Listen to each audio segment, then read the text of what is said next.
Alors, il y a trois grandes questions qu'on peut se poser au sujet du spécisme, et c'est ce qu'on va faire dans cette présentation. La question qui intéresse le plus les philosophes qui travaillent dans le domaine de l'éthique, c'est la question morale de savoir si le spécisme est juste ou injuste, s'il est moralement acceptable ou moralement condamnable. Mais avant de répondre à cette question, il faut s'intéresser à deux autres questions. La première, c'est la question de savoir ce qu'est le spécisme. Donc, il faut avoir une bonne idée de ce dont on parle avant d'en parler. Alors, il y a assez peu de littérature sur ce sujet, mais comme on va le voir, il y a quand même deux, trois choses intéressantes à dire. Et une fois qu'on sait ce que c'est que le spécisme, il faut encore se demander si le spécisme existe. Si le spécisme n'existait pas, ça ne serait pas très intéressant de savoir s'il est juste ou injuste. Donc, en règle générale, les philosophes ne perdent pas leur temps à discuter de la moralité de comportements qui n'existent pas. Par exemple, ils ne perdent pas leur temps à discuter de la moralité d'une hypothétique discrimination sur la base des signes astrologiques. Donc, même chose, si personne ne discriminait sur la base de l'espèce, ça ne serait pas très intéressant de savoir s'il est juste ou injuste de le faire, et les philosophes n'en parleraient pas. Une fois qu'on aura répondu à ces deux questions dans les deux premières parties de la conférence, on pourra passer à la question la plus intéressante, la question de savoir si le spécisme est juste ou injuste, s'il faut l'accepter ou s'il faut le condamner. Voilà pour le plan de la présentation. Donc, je viens de le dire, pardon, les philosophes se sont assez peu intéressés à la question de la définition du spécisme, ce qui est un peu bizarre, mais en général, ils se contentent d'utiliser le terme de la manière qui leur convient. Donc, on en a qui vont considérer que le spécisme n'existe que sous une seule forme, d'autres qui vont opposer, par exemple, un spécisme direct à un spécisme indirect, un spécisme absolu à un spécisme indexical. Je n'aurai pas le temps d'aborder ces distinctions aujourd'hui, vous les trouverez dans l'encyclopédie. Une distinction dont je vais parler, c'est celle qui oppose le spécisme à l'anthropocentrisme. Donc on verra ça dans un instant. En tout cas, il y a comme ça plein d'usages différents du terme spécisme. Ce qu'on va voir maintenant, très brièvement, c'est quel est le meilleur usage. Alors pour la petite anecdote, le terme spéciste a été inventé par un psychologue britannique du nom de Richard Ryder en 1970. Il l'utilisait dans un tract qu'il distribuait aux alentours d'Oxford, mais ce n'est pas Ryder qui a popularisé la notion. Celui qui a popularisé la notion, c'est le philosophe australien Peter Singer, dans son fameux ouvrage La libération animale, paru en 1975. Et dans ce livre, Singer définit le spécisme de la manière suivante: c'est un préjugé ou une attitude de parti pris en faveur des intérêts des membres de sa propre espèce à l'encontre des intérêts des membres des autres espèces. Donc, cette définition, c'est sûr qu'elle pose plein de problèmes, mais c'est quand même une excellente base pour comprendre ce que c'est que le spécisme. Et en particulier, elle met bien le doigt sur le fait que le spécisme est l'analogue au niveau de l'espèce de ce que sont le racisme et le sexisme, respectivement au niveau de la race et du sexe. Donc on est raciste si l'on privilégie par exemple les blancs par rapport aux noirs, on est sexiste si l'on privilégie les hommes par rapport aux femmes. De manière analogue, on est spéciste si l'on privilégie les êtres humains par rapport aux autres animaux. C'est l'idée générale. Alors cette analogie, elle nous permet de dire des choses philosophiquement intéressantes et importantes. C'est ce qu'on verra dans la troisième partie de la présentation. Mais elle génère aussi des confusions qui souvent viennent polluer les discussions autour de la question animale. Il y a trois confusions en particulier que j'aimerais écarter. Premièrement, on appelle parfois racisme la croyance en l'existence des races.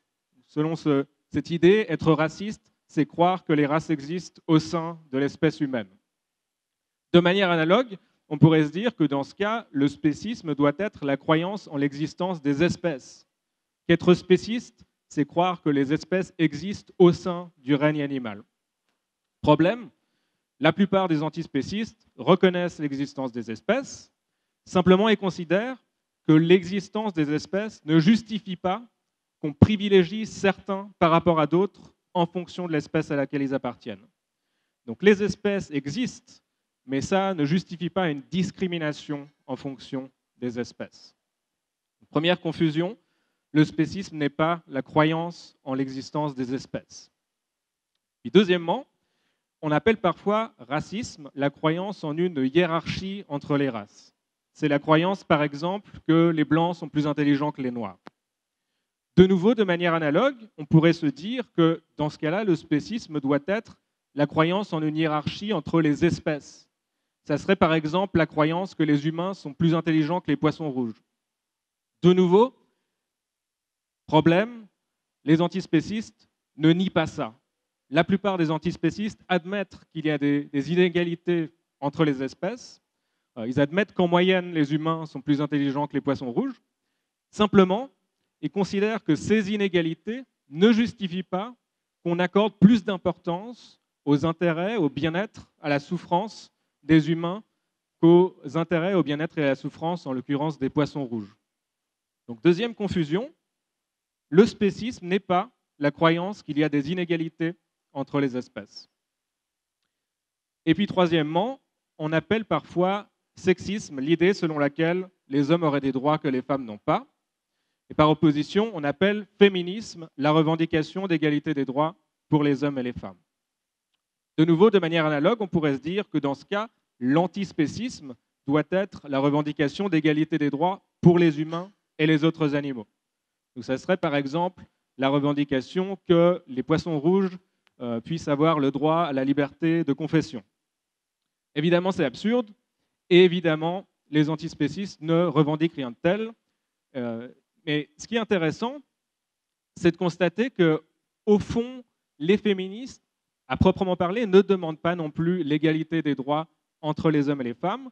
Ce que demandent précisément les féministes, c'est que les hommes et les femmes aient les mêmes droits quand ils ont les mêmes intérêts.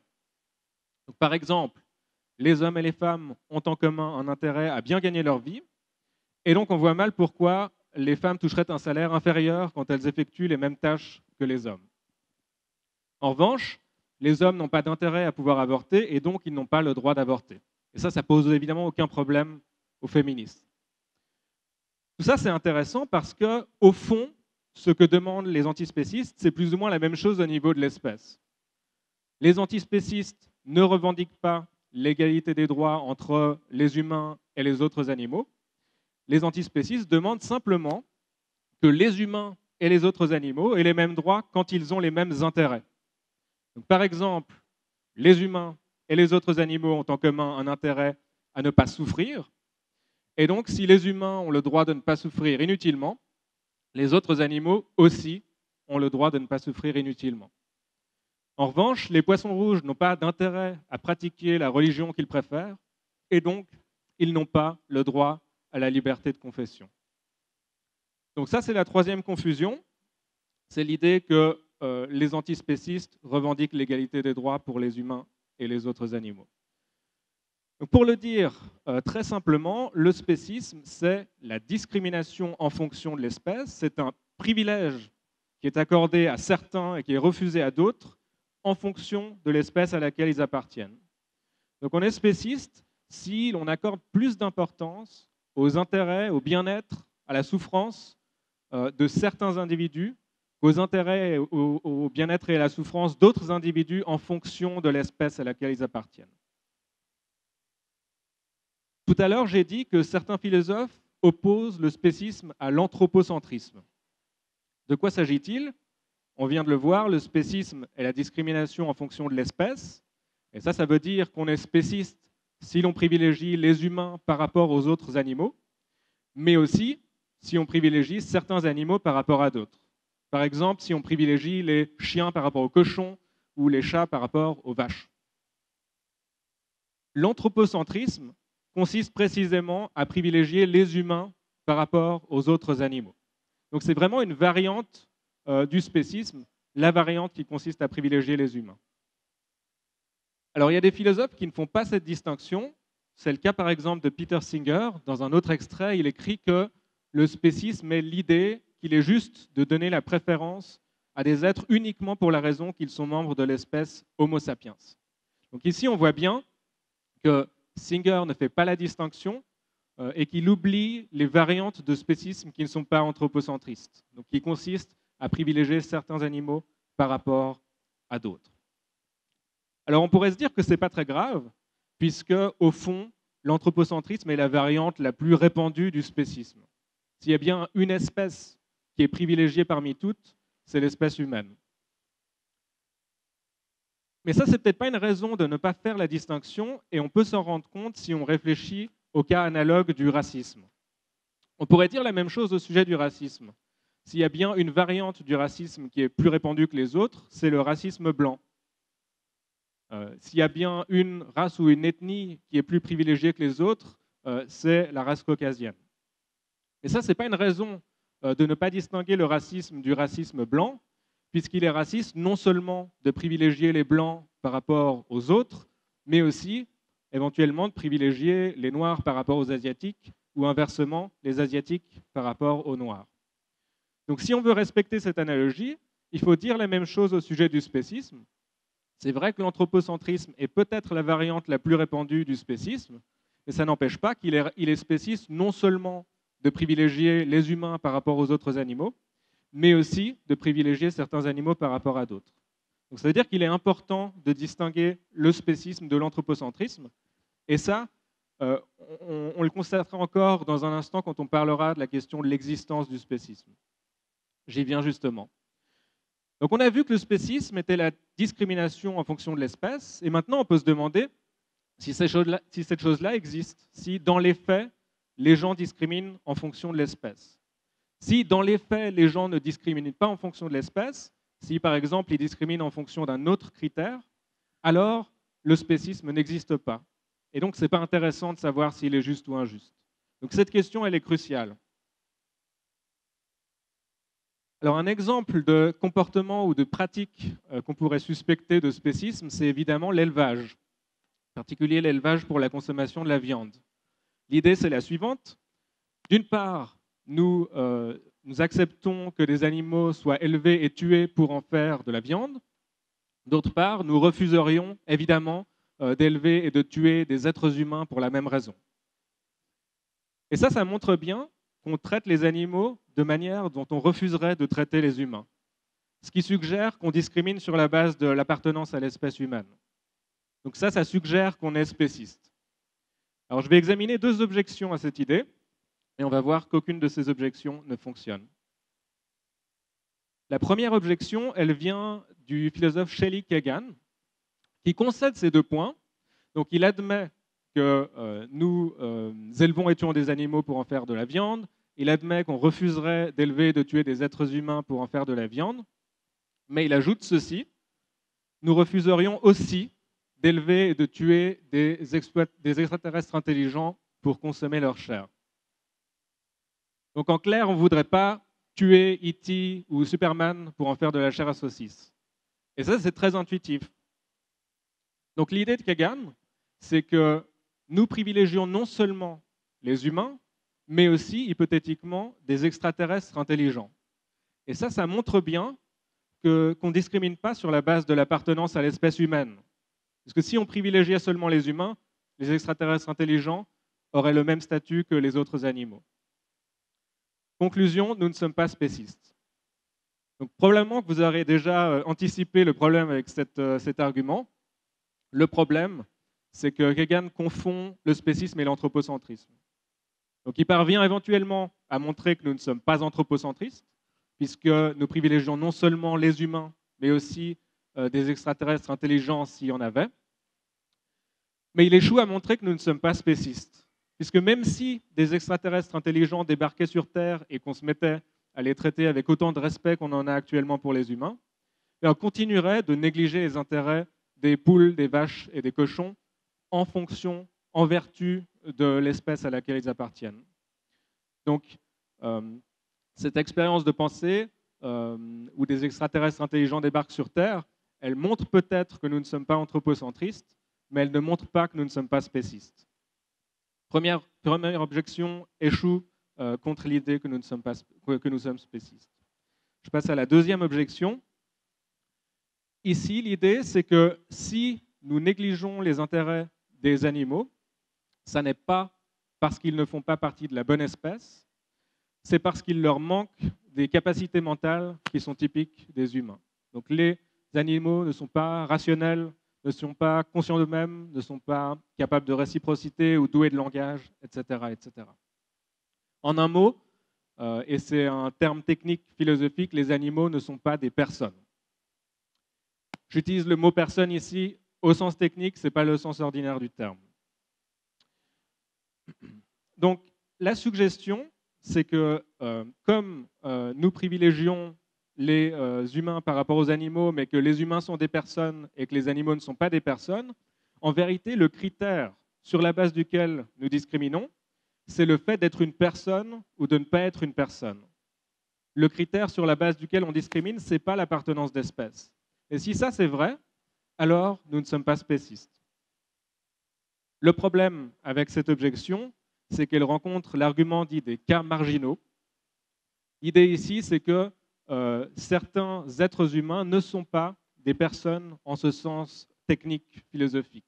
Donc les nouveau-nés, les handicapés mentaux profonds, les individus atteints de sénilité avancée ne sont pas rationnels, conscients d'eux-mêmes, capables de réciprocité, doués de langage, etc., etc. Donc ces individus ne sont pas des personnes, mais le simple fait qu'ils appartiennent à l'espèce humaine leur garantit qu'on va les privilégier au même titre que les personnes humaines.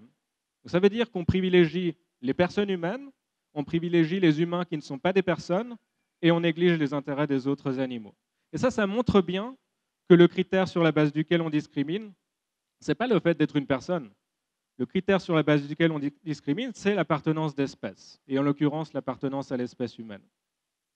Donc cette seconde objection, elle échoue aussi à montrer que nous ne sommes pas spécistes. J'en conclus pour la deuxième section, deuxième partie de la présentation que nous sommes spécistes, et je me tourne vers la troisième question. Est-ce qu'on a tort ou est-ce qu'on a raison d'être spéciste? Donc je le disais tout à l'heure, le mot spécisme il tire son origine d'une analogie avec d'autres discriminations que sont le racisme et le sexisme. Donc le racisme consiste à discriminer en fonction de la race, le sexisme en fonction du sexe, et le spécisme, quant à lui, consiste à discriminer en fonction de l'espèce. Alors, partant de là, spontanément, on pourrait se dire que peut-être que le spécisme est injuste précisément pour la même raison qui rend injuste le racisme et le sexisme. Cette idée, elle se heurte à un constat assez banal, qui est qu'il y a plein de différences importantes entre le spécisme d'un côté et ces autres discriminations de l'autre. Par exemple, les Noirs et les femmes ont lutté et luttent encore activement contre le racisme et contre le sexisme, alors qu'on imagine difficilement un rassemblement antispéciste constitué de poulets ou de vaches. Autre exemple de différence, il y a des inégalités statistiques entre les espèces, alors qu'il n'y a pas d'inégalité, jusqu'à preuve du contraire, entre les races et entre les sexes.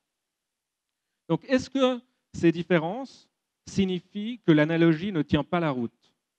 Ben non, ça ne signifie pas ça. Cette objection, elle repose sur un malentendu, parce que les antispécistes ne disent pas que le spécisme est similaire sous tous ses aspects à ces autres discriminations. Il y a des différences, et ça, les antispécistes le reconnaissent. Ce que disent les antispécistes, c'est que le spécisme partage avec le racisme et le sexisme la caractéristique qui rend ces discriminations injustes. Donc l'argument, c'est le suivant. Le racisme et le sexisme sont injustes parce qu'ils instancient une certaine propriété, parce qu'ils possèdent une certaine caractéristique. Or, le spécisme possède lui aussi cette caractéristique, donc le spécisme est lui aussi injuste. Donc ici, toute la question, c'est de savoir quelle est cette caractéristique et de savoir aussi si le spécisme la possède.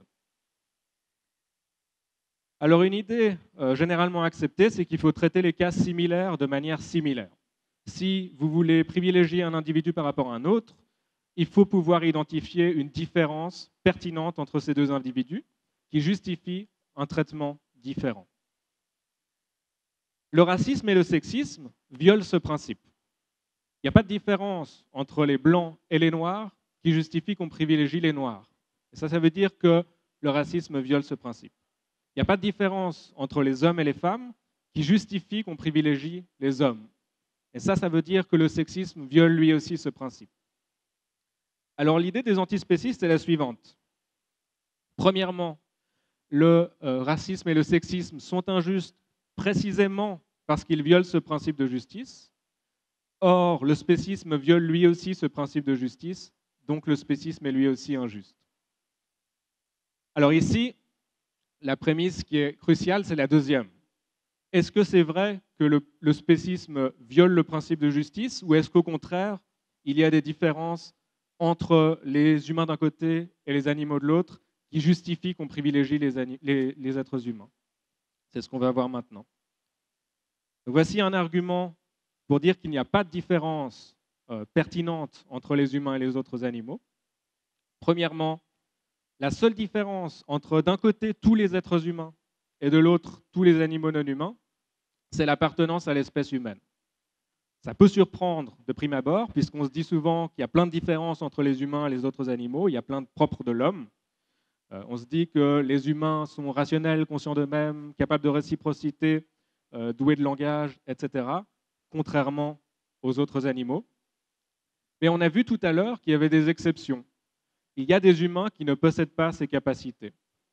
Et ça montre bien que ces capacités de rationalité, de conscience de soi, etc., ne permettent pas de distinguer tous les humains d'un côté de tous les animaux non humains de l'autre côté. Il semble que la seule différence entre tous les humains et tous les animaux non humains soit l'appartenance à l'espèce humaine. Mais l'appartenance à l'espèce humaine, c'est une caractéristique purement biologique. Alors qu'est-ce que j'entends par là? Mais on peut faire une distinction entre des caractéristiques qui sont purement biologiques et d'autres qui sont en partie psychologiques, qui nous disent quelque chose de la psychologie des individus. Donc, par exemple, être une personne, c'est une caractéristique en partie psychologique. Être une personne, ça suppose de satisfaire certaines conditions psychologiques, ça suppose d'avoir certaines capacités mentales, la rationalité, la conscience de soi, etc., etc. En revanche, la couleur de la peau, le sexe, ce sont des caractéristiques qui sont purement biologiques. Le fait que ma peau est blanche ne dit rien de mes intérêts. Le fait que je suis de sexe masculin ne dit rien de mes capacités mentales.